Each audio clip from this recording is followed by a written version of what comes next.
अब देखते हैं, हमने कल तक आपको दर्पण का सूत्र व उसकी चिन्ह परिपाटी बताई थी।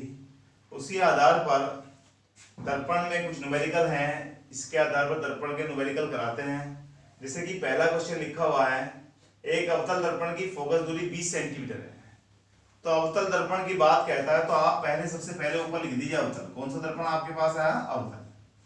अब आप अपने दिमाग में चिन्ह परिपाटी पर जाइए कि अवतल दर्पण की फोकस दूरी किस में होती है, माइनस में होती है या प्लस में। चिन्ह का ध्यान बहुत जरूरी होता है इसमें। अब देखते हैं चिन्ह, हमने कल सारे बताए थे, उनको पढ़ के देखिए। अवतल दर्पण की फोकस दूरी दिया हुआ है तो f = -20, क्योंकि अवतल दर्पण की फोकस दूरी सदैव क्या होती है भाई? माइनस में होती है, ऋणात्मक चिन्ह होता है। आगे दिया हुआ है, एक वस्तु दर्पण के ध्रुव से 30 सेंटीमीटर की दूरी पर रखी है, यानी कि इसका मतलब हो गया वस्तु की दूरी। वस्तु कहाँ रखी है? 30 सेंटीमीटर पर रखी है। तो u, वस्तु की दूरी क्या होती है? u, और u भी सदैव किस में होता है भाई? माइनस में होता है। -30 सेंटीमीटर आ गया। अब हमें क्या निकालना है? हमें निकालना है v। तो v का मान निकालने के लिए हम क्या करें? 1/f सूत्र है हमारे पास, दर्पण का सूत्र है 1/f बराबर 1/v प्लस 1/u। अब हम यहाँ पर रखें 1/f का मान क्या आएगा? देखिए -20 है, यहाँ रख दीजिए -20 = 1/v प्लस 1/u का मान क्या है भाई? 30 माइनस का है। हमने रख दी, वैल्यू रख दी। अब कौन बचा? v का मान हमें क्या पूछा गया था? उसने पूछा प्रतिबिंब की स्थिति क्या है, कि प्रतिबिंब कहाँ पर बनेगा। तो कहाँ पर बनेगा हमें v निकालना था। अब v = 1/v क्या हो जाएगा? इसको इधर ले आइए, तो माइनस का 1/20 है और प्लस का आ जाएगा भाई 1/30। अब देखिए एलसीएम ले लेते हैं 60, तो यहाँ 20 से 3 बार 20 दिया 60 और 3 एकम 3, तो माइनस का 3 आ जाएगा। 30 दूनी 60, 2 एकम 2, 2 आ जाएगा। अब हमारे पास क्या बचता है? -3 में से +2 चला जाए तो क्या बचेगा? -1 बचेगा। और नीचे कितना आया? 60, यानी कि इसका मतलब ये हो गया 1/v का मान कितना है? -1/60। अगर मैं इसको उल्टा कर दूं, व्युत्क्रम कर देता हूं, तो व्युत्क्रम करने पर v का मान क्या आ जाएगा भाई? -60 आ जाएगा। ये किस में आएगा?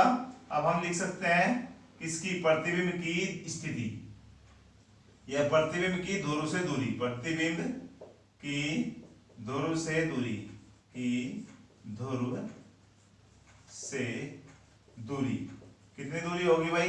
अब हम यहाँ पर माइनस लगाने की आवश्यकता नहीं है, लिख दीजिए 60 सेंटीमीटर। अब प्रकृति भी पूछा है। अब प्रकृति से हमें पता चलेगा, इस माइनस से हमें पता चलता है कि प्रकृति क्या है, उसकी कैसा बन रहा है वह। जब माइनस आया है, v का मान माइनस में है, तो किधर बनेगा? बाईं ओर बनेगा। और जब बाईं ओर बनेगा तो इसका मतलब क्या हो गया? वास्तविक हो गया, वास्तविक। और भैया वास्तविक के साथ कौन सा हो गया भाई? उल्टा। जब वास्तविक होगा तो कैसा बनेगा? उल्टा बनेगा। तो ये उसकी प्रकृति हो गई, ये उसकी स्थिति हो गई। अब क्वेश्चन नंबर 2 लेते हैं। फर्स्ट क्वेश्चन आप नोट कर लीजिए, सेकंड क्वेश्चन आपके सामने लिखा हुआ है, इसको पढ़ो और देखो क्या करते हैं, इसमें क्या करना चाहिए हमको। अब क्वेश्चन नंबर 2 में क्या है बेटा?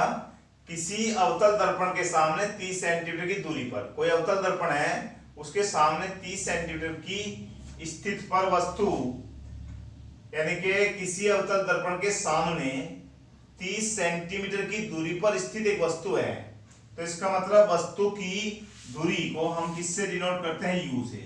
हमें क्या दिया हुआ है? -30 सेंटीमीटर।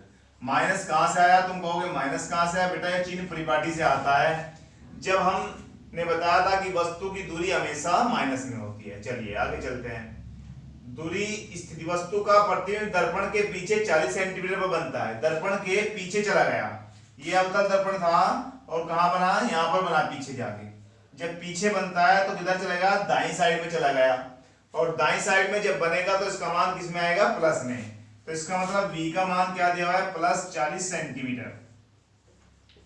ठीक है भाई, ये 40 सेंटीमीटर। क्यों इस प्लस कहां से आया? क्योंकि ये पीछे बना दर्पण के। अब जब दर्पण के पीछे बनेगा तो दाईं ओर चला गया। दाईं ओर दो भी दूरियां होती हैं, वो किस में होती हैं? प्लस में होती हैं। हमें क्या निकालना है? दर्पण की फोकस दूरी f ज्ञात करना है। चलिए 1/f बराबर 1/v प्लस 1/u होता है। अब 1/f बराबर 1/v, v का मान देखिए क्या है भाई, v है 40, तो 40 लिख दीजिए प्लस 1 माइनस का 30। अब यहाँ पर क्या करें, ये बन जाएगा 1/40 प्लस माइनस माइनस 1/30। हमारे पास इसका एलसीएम आ जाएगा 120, 40 दिए 120 तो 3 आ जाएगा भाई, 30 चौक 120 तो माइनस के 4 आ जाएगा, क्या बचा माइनस का 1/120, यानी कि 1/f का मान माइनस 1/120। और अगर मैं इसको उल्टा कर दूं, व्यतिक्रम कर दूं, तो f का मान क्या आ जाएगा, फोकस दूरी माइनस 120 सेंटीमीटर। तो इसका मतलब हमारा आंसर कौन सा दर्पण था, अवतल दर्पण था, f माइनस में आया, तो इससे पता चल गया हमारा आंसर भी सही आ गया है। हमारा क्वेश्चन नंबर 2 कंप्लीट हो गया। अब बेटा लेते हैं क्वेश्चन नंबर 3। क्वेश्चन नंबर 3 में क्या है देखिए, 3 को आप कॉपी पर लिख लीजिए क्वेश्चन। एक अवतल दर्पण की फोकस दूरी 15 सेंटीमीटर है, यानी कि दर्पण कौन सा है, अवतल। अवतल की फोकस दूरी सदैव क्या होती है, माइनस में। तो भाई f बराबर कितना है, माइनस 15 सेंटीमीटर। हो गया, समझ में आ गया यहाँ तक का। आगे चलिए, इससे 25 सेंटीमीटर की दूरी पर u बराबर क्या है, माइनस 25 सेंटीमीटर की दूरी पर कौन रखी, एक वस्तु रखी है। चलिए पहले गिवन डेवलप कर लेते हैं, जो जो दिया हुआ है उसको हम यहाँ पर लिख लें, फिर जो पूछा है वो भी लिख लें, फिर सूत्र लगाएं, वैल्यू पुट करें, आंसर आ जाएगा। आगे चलते हैं, दूरी पर 4 सेंटीमीटर ऊंची वस्तु रखी है, तो भैया वस्तु की ऊंचाई, वस्तु की ऊंचाई को किससे डिनोट किया था मैंने, HO से। HO का मतलब ऑब्जेक्ट, इसकी ऊंचाई क्या होगी, 4 सेंटीमीटर। ऊंचाई वस्तु की हमेशा किस में आती है, प्लस में। ये सारी बातें उनको, जब अगर किसी ने लास्ट वीडियो नहीं देखा है, आवर्धन क्षमता और दर्पण का सूत्र चिन्ह परिपाटी, तो पहले आप उसको देखिए, जब न्यूमेरिकल कीजिए, उसमें सब चीज चिन्ह परिपाटी बता दी गई है, आप चिन्ह परिपाटी उसी के अकॉर्डिंग लिख लीजिए। उस वस्तु की ऊंचाई क्या होती है, हमेशा प्लस में होती है। आगे चलते हैं, कितनी दूरी पर वस्तु रखी है, दर्पण से कितनी दूरी पर प्रतिबिंब बनेगा, भाई v पूछा है। चलिए, और प्रतिबिंब का आकार यानी कि HI पूछा है। चलिए, और प्रकृति पूछा है, ये वाली काम हमें करना है। चलो भाई, अब हम इतना काम करें, 3 चीज हमें बतानी है।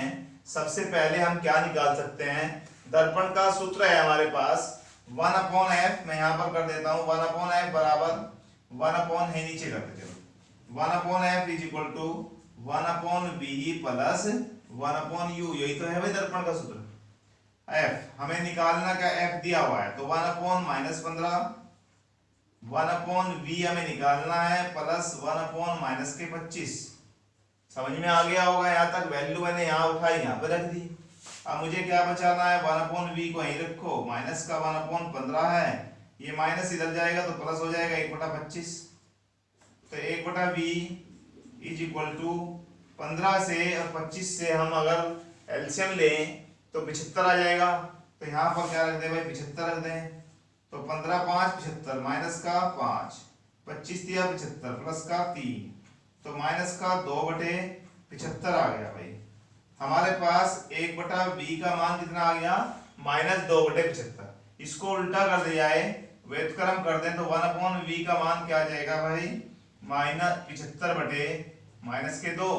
तो जब काटे यानी कि v का मान, तब जब इसे काट दें भाई, तो v बराबर क्या आ जाएगा, माइनस 37.5। इसका मतलब प्रतिबिंब कहां बन रहा है, ध्रुव से 37.5 सेंटीमीटर पर बन रहा है। अब चलिए, हमारे पास क्या निकल गया, v निकल गया। अब हमें क्या निकालना है, वस्तु यानी कि प्रतिबिंब जो बना उसकी ऊंचाई निकालनी है। प्रतिबिंब की ऊंचाई निकालने के लिए मैंने एक सूत्र बताया था आवर्धन का, m बराबर -v/u बराबर HI/HO होता है। वही सूत्र अप्लाई कर दीजिए, यानी कि HI इसका मतलब है प्रतिबिंब की ऊंचाई अपॉन HO वस्तु की ऊंचाई, माइनस अपने तरफ से लगाएंगे v/u। HI हमें निकालना है भाई, HO कितना है 4 सेंटीमीटर, माइनस v का मान देखिए कितना है, माइनस का 37.5। चलिए u का मान देखिए क्या है, माइनस का 25 सेंटीमीटर। चलो जी, एक माइनस से माइनस को काट दीजिए, एक माइनस बचा है, तो एच आई बराबर 4 गुना 37.5 और भैया नीचे कितना आ जाएगा 25, और मैं यहाँ पर माइनस लगा देता हूँ। 25 इसको भाग करें, 25 से 25 एक 25, 12 बचेगा, 25 बचे 125, 1.5, 4 से गुना करें तो कितना आ जाएगा 4 से 6 सेंटीमीटर, और माइनस लगा हुआ है तो हम क्या लिख देंगे, बराबर माइनस का 6 सेंटीमीटर। यानी कि इसका मतलब ये आ गया माइनस में आया है। प्रतिबिंब की ऊंचाई किसमें आई है, माइनस में। तो प्रतिबिंब की ऊंचाई तो मैं यहाँ लिख देता हूँ, प्रतिबिंब की ऊंचाई तो कितनी आई, 6 सेंटीमीटर। हम क्या लिखेंगे, प्रतिबिंब की ऊंचाई कितनी है भाई, 6 सेंटीमीटर है। अब ये बात हमें बता रहा है, क्या बता रहा है, माइनस क्या बता रहा है कि वह प्रतिबिंब उल्टा बनेगा। तो इसने क्या पूछा था भाई, प्रतिबिंब का आकार बन गया प्रकृति, v किस में आया, माइनस में आया, तो वास्तविक तो होगा ही, और चिन्ह माइनस में आया तो उल्टा बनेगा। तो यहाँ पर हम क्या लिख सकते हैं, प्रकृति में, प्रकृति हो गई भाई उसकी प्रतिबिंब की वास्तविक, यानी कि प्रतिबिंब वास्तविक बनेगा और उल्टा बनेगा। समझ आ गया। अब ये था हमारा क्वेश्चन नंबर 3। इनको आप कर लीजिए, ध्यान से देखिए, और नेक्स्ट क्वेश्चन नेक्स्ट लेक्चर में करेंगे। Thank you.